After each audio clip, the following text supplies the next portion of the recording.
నేను చిత్తశుద్ధిగా ఉన్నా, మీరు చిత్తశుద్ధిగా ఉన్నారా లేదా మీరు పెట్టుకోండి. మీరు నిలబడతానంటే చెప్పండి. వైజాగ్ స్టీల్ ప్లాంట్ ప్రైవేట్ పరం కాకుండా కాపాడే బాధ్యత మేము తీసుకుంటాం. విశాఖ ఉక్కు ఆంధ్రుల హక్కు.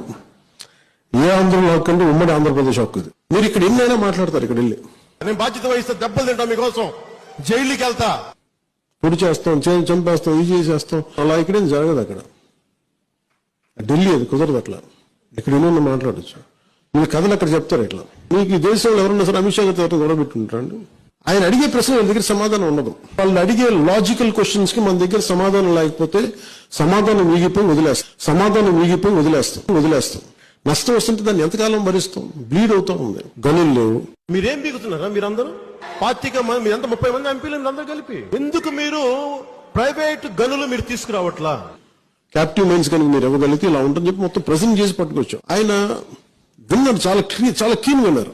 ఆయన చెప్పింది ఏంటంటే you look in to it, అంతే. ఆ స్థాయి వ్యక్తులు కూర్చోబెట్టి గంటలు మాట్లాడరు, పేజీలు ఏమి ఉండదు. You look in to it అంటే చాలా భావగర్భితమైన వాక్యం అది.